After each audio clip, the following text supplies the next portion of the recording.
Our next recipient of the 2002 Richard Martin Exhibition Award was for Powwow, Ohcኢና the Origins, curated by Patrick Mitsuing, Marrisa Mitsuing, and Kim Verrier of the Red Deer Museum and Art Gallery in Red Deer, Alberta, Canada.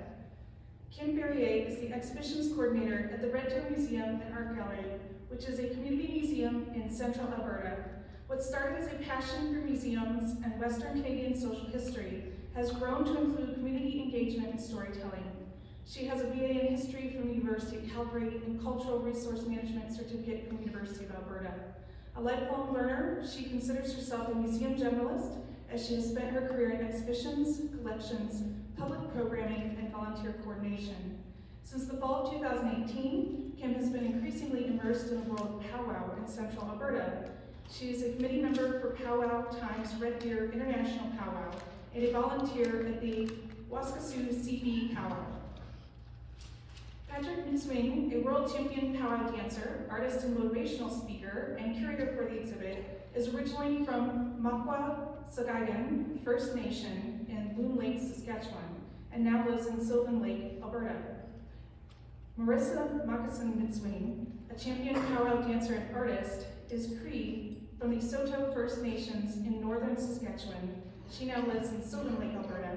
She created the moccasins, aprons, and beadwork for the men's fancy dress dance regalia. Patrick and Marrisa are owners and operators of Powwow Times. Please join me in welcoming Marrisa and Kim to present Powwow, Ohcኢና the Origins. Tante Kim Verrier and I'm the exhibitions coordinator at the Red Deer Museum and Art Gallery. Kansawaga Magantik. Machuhun Siyasin, Soto First Nation Virginia. My name is Marrisa. I come to you from Soto First Nation, and I'm so thankful to be here today. I am the co-creator and curator of Powwow Ohcኢና. We would like to thank you for the Richard Martin Small Museum Award, our small exhibition. We also would like to thank Caitlin Carbonic. She was one of our contractors that we had, and she's the one that actually nominated us. Can't even speak English today. Nominated us for the award. I just wanted to start off by acknowledging the land in which we are guests is named for the Ute tribe, and is the traditional and ancestral homeland of the Shoshone, the Pai, the Goshu, and the Ute tribes. So thank you so much for welcoming us here in Cherokee. So our community of Red Deer is located in Alberta, Canada, and if you look at the map, we are pretty much at the peak of the orange and the yellow where it comes together. So in the spirit of reconciliation, we acknowledge that we work, live, and play in the traditional territories of Treaty 6, the gathering place of the Nehiyawak, Saulteaux, Métis, Dene, and Nakota Sioux, located north of the Red Deer River. We also live in the traditional grounds of Treaty 7, the gathering place of the Blackfoot Confederacy, Siksika, Kainai, Kani, as well as the Iyeye and Tsuut'ina nations, and the Métis and all the people who make their homes south of the Red Deer River. We would also like to acknowledge that the unique position our community is in.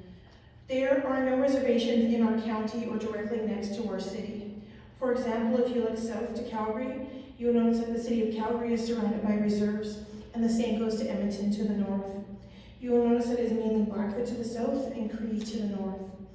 The unique location of being a traditional meeting ground is part of our community's story. Sorry for that.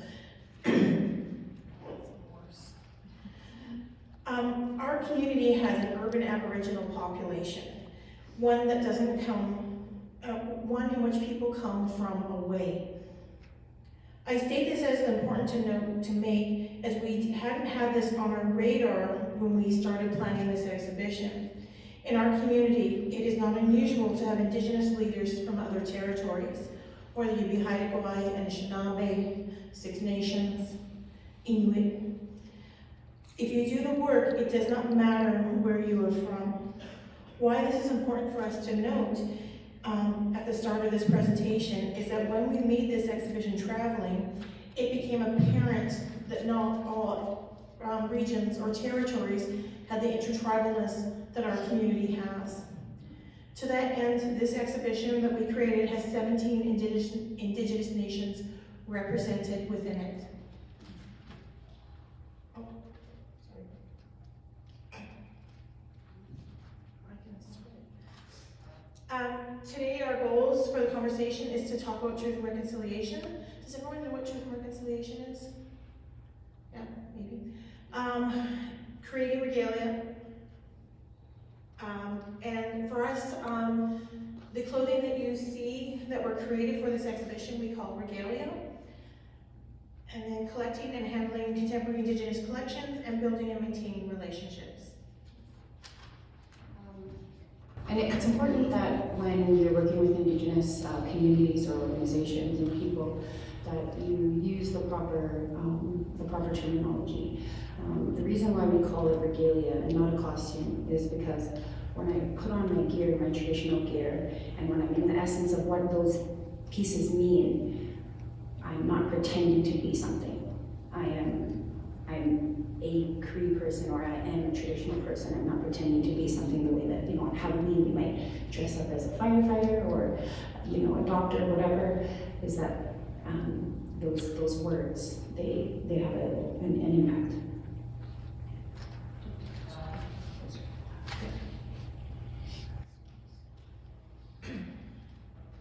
So what is truth and reconciliation? Well, it starts with the Indian Act.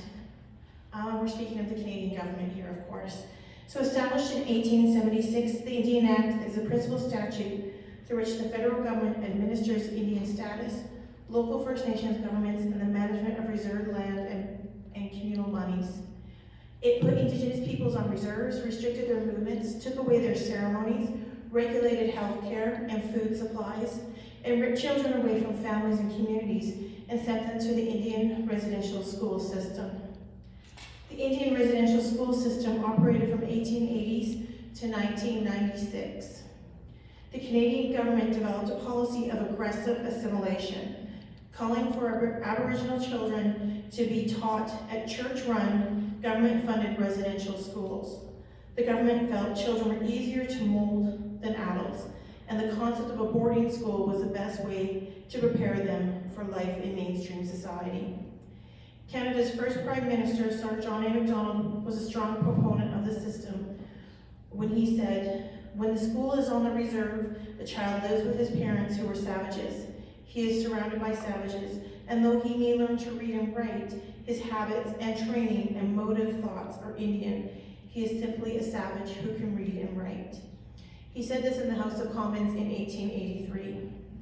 The last residential schools, St. Michael's Indian Residential School and Gordon Indian Residential School, both located in Saskatchewan, closed in 1996.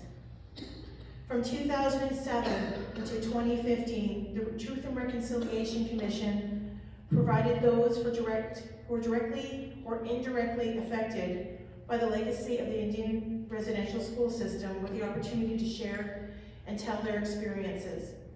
The Commission traveled across Canada recording stories, and one of the most impactful pieces in each community was that they had official listeners. Non-Indigenous people, allies, who listened to every story from the community and validated each person's experience. It created a historical record of the residential school system and really is a testament to this courage for each person who came forward to tell a story, or their story or that of a loved one. The result was a multi-volume report with 94 calls to action. It's a big, thick thing. I wasn't gonna bring that for you guys. This is the nice, easy version. So it's a nice pocket size there. The proposal of this exhibition really falls into calls to action number 79, which you can pretty much see is to integrate Indigenous history, heritage values, and memory practice into Canada's national heritage and history. Other calls to action come under action 67 to 70 and include museums, libraries, and archives. So, both my parents are residential school survivors. I am the first in my family to not forcibly be removed from the home. And they attended these schools in Saskatchewan, Canada. And the school that my dad went to is called the Battleford Industrial School. And at this school, the Canadian government, they ordered the execution of 7 Indigenous men and made the students from that school watch. And they forced the nations from around the school and the people that lived there to watch as well. So a lot of the reserves surrounding Battleford, all of those people were forced to watch this. And because of the values and the principles that are instilled in Indigenous people, you know, the fibers of who we are, the process of creating life and the communal structure of Indigenous community, that is just one of the worst offenses someone could commit. And the trauma and the ache from that, and as well as like the lived experience of both my parents in these schools, that still lives in me, and I still operate out of that. My parents, they suffered every type of abuse you could imagine there. So growing up, the influence of the church was still strong in the household that I grew up. I didn't grow up knowing my culture, my language, songs, ceremony. I didn't get any of that. It was a lot of violence and a lot of chaos. And the first time that I heard a drum, and the first time, ooh, I'm getting emotional. The first time I heard a drum, and the first time that I watched women dance, I've had every emotion, just the way I am, every emotion. And it was just because I knew that that was my spirit finally being called back to who I am. Growing up, you know, I didn't see people who looked like me on TV or like in the news or in magazines. Like, I didn't see any of that. And it wasn't until I met my husband, who was fortunate enough to grow up you know, in a cultural setting, in a cultural environment with a lot of his family. And since then, Powwow has become sort of like a university for me and my family. You know, we've learned so much about ourselves. I've learned a lot about myself. I've learned a lot about my people. I've learned a lot about other tribes. And you know, we've really dedicated our lives to really understanding this way of life, this Powwow way, this Nehiom Mantinitiane Batida.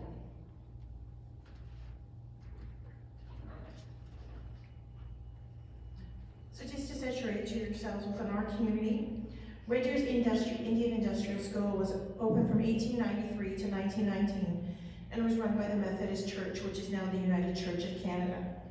It featured overcrowding, poor sanitation, and the frequent contamination of the school's well, all contributed to frequent outbreaks of disease at the school. Students suffered from scarlet fever, meningitis, mumps, measles, and tuberculosis, and at one point we had a smallpox breakout. In addition to reading and writing, the students were taught animal husbandry and how to farm, and how to cook, and clean, and do laundry. Students came from communities as close as the Louis Bull tribe, one of the 4 bands of Musqueam, which is 53 kilometers away. And we looked that up for you guys, that's 32.9 miles. And to a group of 8 students from Nelson House Cree Nation in Manitoba, which is 1,469 kilometers away, or 912 miles. It would close in 1919 due to low enrollment and the effects of the Spanish flu. Our community was a site for the TRC hearings, but we've had it, and ceremonies, but we have additional things that have happened in our community. The Remembering the Children Society is made up of members of the Indigenous community, United Church, and local citizens. So the first picture on the left is the school time. They're practicing how to write.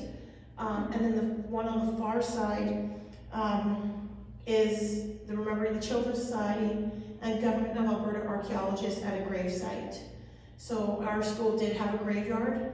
You probably heard the news. I think it really hit in 2021 with the Kamloops 20 or 215. But yeah, we all had grave sites.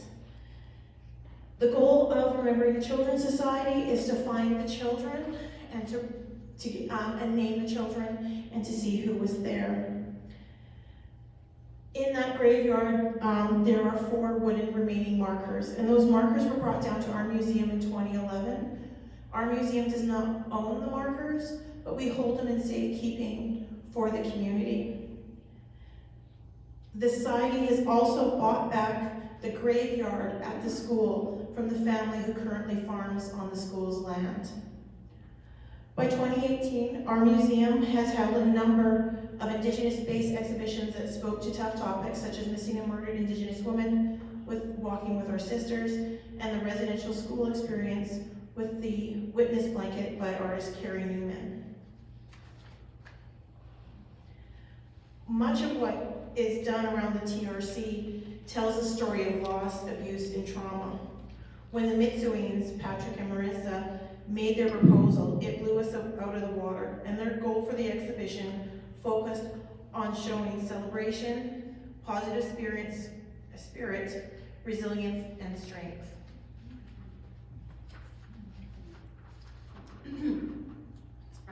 So, as me and my husband would dive deeper and deeper into learning more about the Indigenous history and arts, we were getting more requests from like schools and organizations and communities to come out and to perform. And we thought, wouldn't it be cool if there was a location that everyone could come to learn about it that we had. And so, we let that idea out into the universe. And sure enough, like Facebook and social media, how they listen to you, there was an ad that popped up onto onto Facebook, and we seen the call out for proposals that the museum made, and we were like, hey, this is our chance, this is it. And we were left on red for a whole year. They didn't talk to us, they didn't answer us or anything. But that wasn't our first rejection, we lived through so many of those, and we knew that opportunities like this were not common for people like me or Indigenous people. It was really hard to find, places to learn about Indigenous history in Canada. So the MAID contacted us, and it was the beginning of a really beautiful friendship, and it still is. From there, we have this solid foundation of trust and respect, and there's just a lot of magic that happens when a person or a group can see past complexion and recognize community, and I feel like that's like what has happened here. And this award really is like the reflection of all the seeds that we've sown. We have a video of the exhibition so that you can see. And in fairness to our museum, Patrick and Marrisa put together one of the best proposals we've ever seen. But they proposed for our smallest gallery, and we're like, and it was such a wonderful project, we had to figure out how we were going to do it. And we did it. And we did it through COVID too.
the pieces that you see. Working with Patrick and Marrisa, we contracted all the artists. And if they weren't Indigenous made regalia, like sometimes there's a scarf that is included, we purchased them from Powwow, our stores that are Indigenous supportive and sell Powwow regalia as well. The knowledge keepers, what you can't see in the videos, is this exhibition also has 8 accompanying videos that tell the Powwow origin stories. And so Marrisa and Patrick, we gave them some money and they went on the road and they went to different communities and they actually introduced or interviewed the knowledge keepers from the different communities to tell the origin stories from those dances. So for example, Michael Roberts, he is Choctaw, Chickasaw. I was hearing chicken saw in the video. But he's from Ada, Oklahoma. So they got people from Oklahoma. The women's jingle dress is Ojibwe. So they interviewed a descendant of the jingle dress dance lady from there as well. So that is one of the really cool factors, as well as we often get asked about this exhibit and why I told you guys we have an urban Aboriginal population, is people want to know what cultural group each formation of the regalia is from. But you can see that our makers span, Alberta, Saskatchewan, Manitoba, British Columbia, Ontario, Montana, Arizona, Oklahoma, and Colorado. So we can't just say one. So I was lucky enough to be one of the creators for this, and I didn't grow up knowing this. You guys will know a little bit about my story. So my husband actually taught me how to bead, and now I'm way, way better than him, and I would never learn anything that he makes.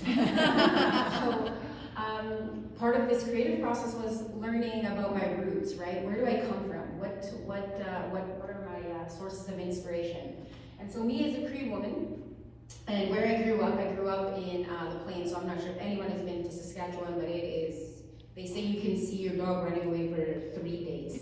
So there's just a lot of green and wildflowers, and so I incorporate a lot of that work into the beadwork. So I've created all those beaded capes that these guys are wearing. To the left, on the guy in the orange, so his traditional name has something to do with the elk.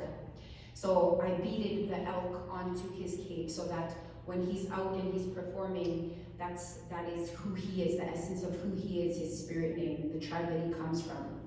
And those names are given in a sacred way by important people in your community. So that, and then his Cree lineage there with the floral. So I really try to incorporate a lot of my work with who is it for? I learn about them as much as I can, and I also don't create when I'm in a weird state of mind. If I am not feeling good or if I'm in a bad mood, I will not touch any work that is given to someone else, because that energy I know will still stay on there. We do a lot of floral work. The Cree people do a lot of florals. And so you'll see that in some of the other ones that we show, but there are tribes who use a lot more geometric shapes, and those are different. When we talk to some of the knowledge keepers, they were not allowed to create a lot of things. At one point, this stuff was illegal. And so they would have to do it secretly with shapes. This is what this means. They were telling the origin stories in their regalia. And so you can tell tribe to tribe you can tell a lot of times what tribe you're from by the regalia that you wear.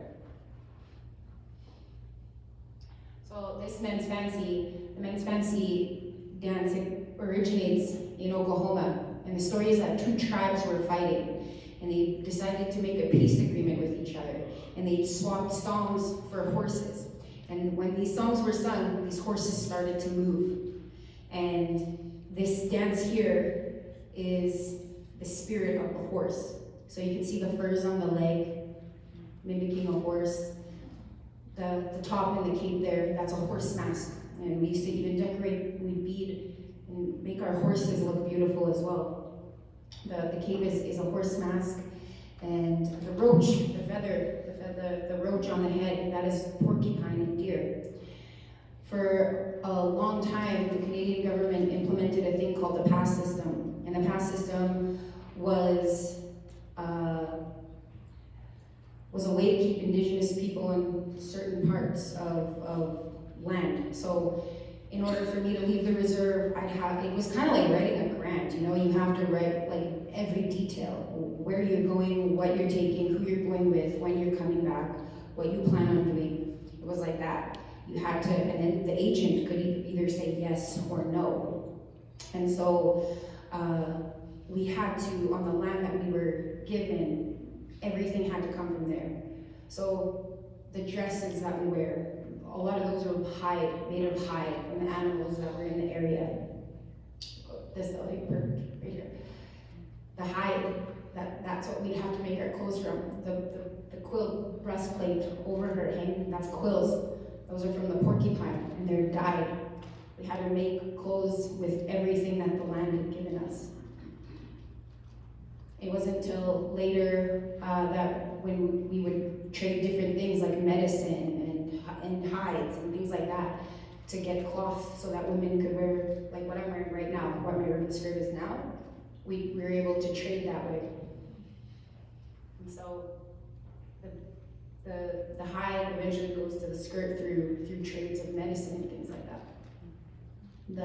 The women's fancy here, that is the equivalent to the men's fancy, and this is the women's fancy, and it's more of like a graceful dance. And the woman who created the cloth work is Emery Rose, and she's a child care worker. And so you can see some of her influence of family. The teepee is the home, the women holding and the men also holding babies in cradle boards. So really, that's her personal touch to that. The woman who made the beadwork is Dakota, and so you can see it's a lot more geometrics in there, more shapes than florals or animals or flowers. And with the horse spirit and the fancy dance, that's what those horseshoes are. Those horseshoes up there. To the next one. So, because we thought you might want to see something behind the scenes, this was us trying to figure out what kind of mannequins to use. Marrisa and Patrick had actually even put what kind of mannequins they wanted to use in the proposal. But we were looking for ones that we could be bendable and moldable. And so as you can see, like our door fins didn't work. And neither did our stronger plastic ones. So we ended up just using like a black bendable mannequins. And we did it that way because we don't expect those mannequins to last forever for us, but they're easy for traveling as well. And then that's just kind of what we did. The other thing that was a challenge, I just see what I've done, was hair. We needed to put wigs on the mannequins. And we needed to get, like, I know nothing about wigs, like zip. And when we talk about team members, our marketing person knew something. And so she found me 360-degree wigs. And now it's Marrisa's job to follow the Regalia around, making sure that it's perfect. Because hair is so important in the culture, and getting the wigs right were more important than, was one of the most important things for us to be able to accomplish. Okay, I don't know what I keep hitting. One of the comments that we read when we did receive the award was that they enjoyed the poses that they were in. And each pose that the Regalia was set in is a movement of dance that those dancers would do usually at the end of their song. So we pose them in a way that we see a lot of champion dancers finish a song. So for the men's fancy, him being like this, that's what they do. Or the women's fancy here, it's so gentle. They're like the butterfly, it's graceful. And so them just sort of playing, or the women in their feathers, or their sacredness, showing like how stoic and powerful the women are. Or the grass dancers really smooth, that we place them in those ways so that the people who sing could see some of the authenticity of the dance. To make this exhibit traveling, we did little videos, and we're gonna kind of scan through these because you guys We can talk forever. And we're like, it's the Kim and Marrisa show. But we did these videos with Patrick and Marrisa.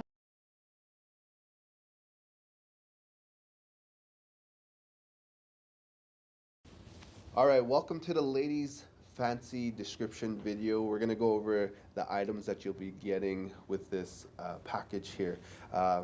Our beadwork artist that we got here, her name is Alex Pasquiak, and she did a beautiful job.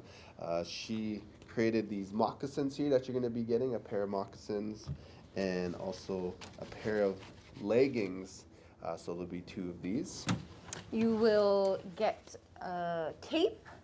You'll get 2 hair ties, a pair of earrings, a beaded barrette, a feather by Jake Stonechild, a belt by Curtis,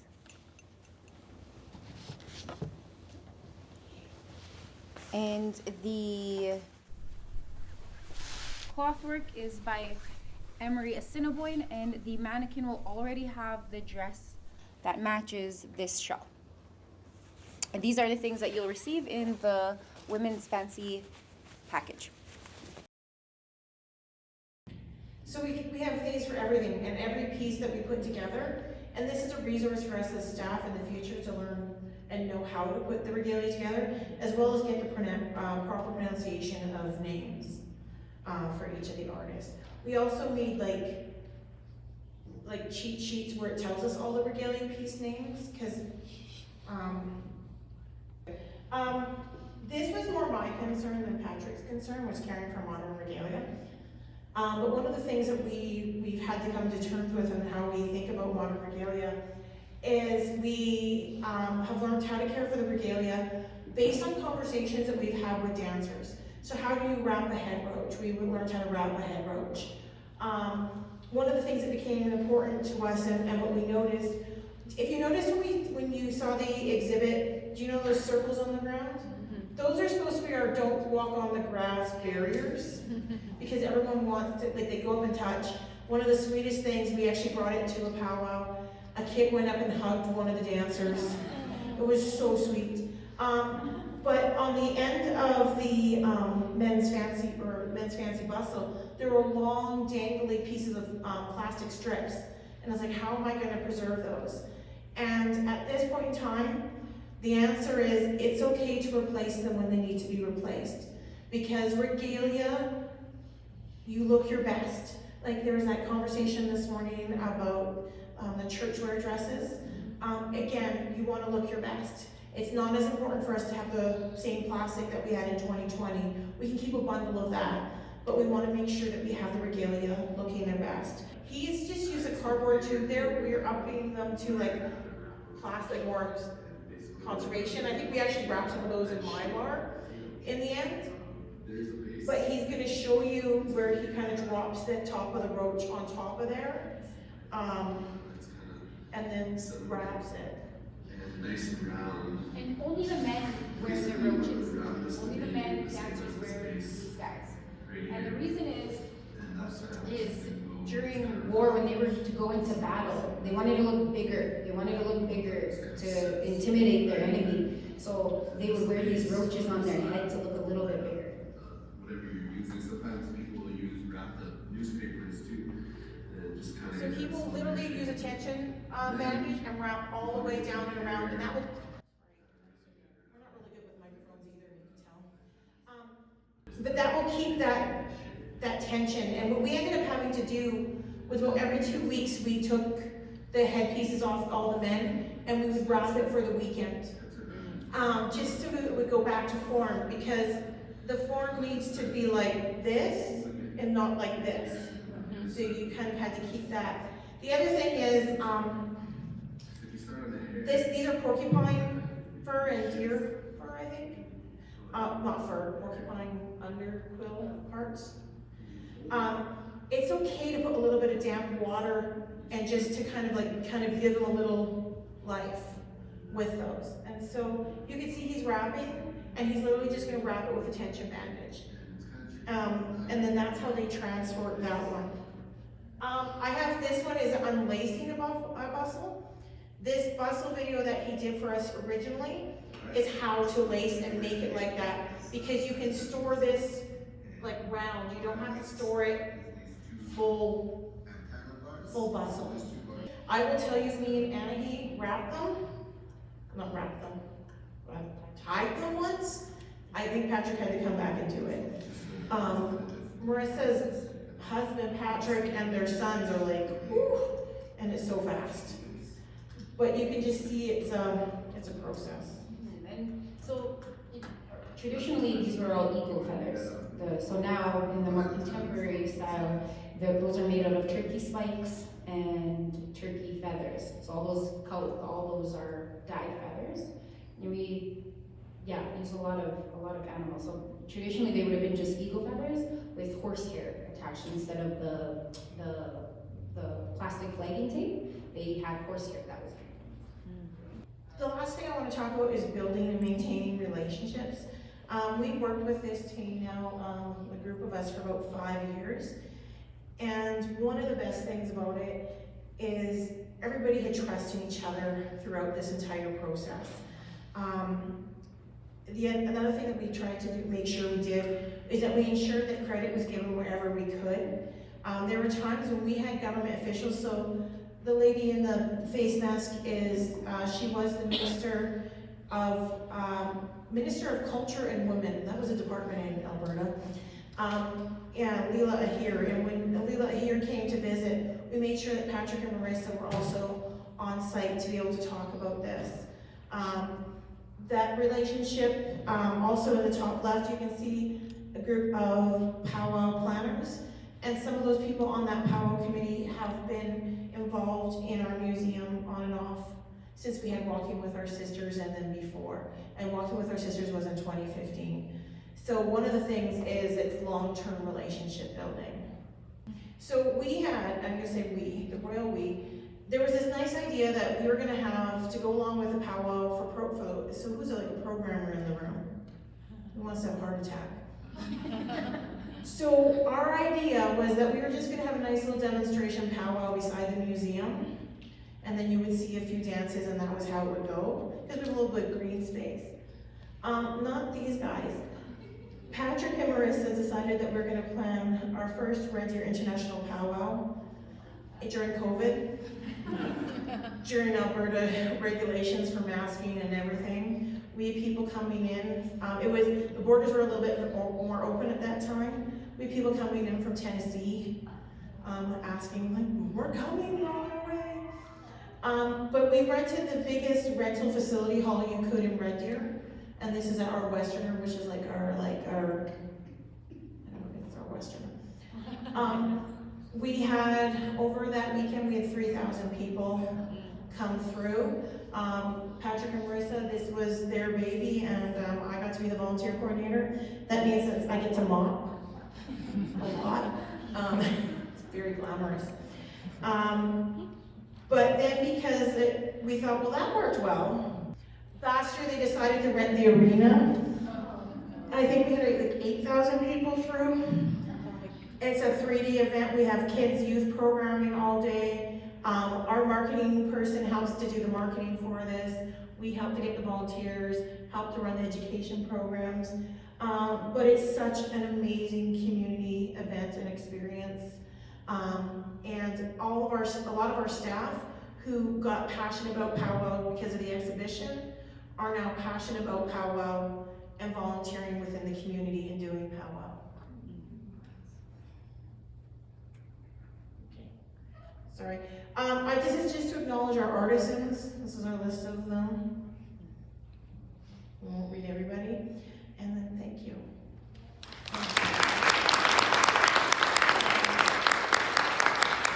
Also, my husband couldn't make it, but he also wishes he was here. But I did just want to say,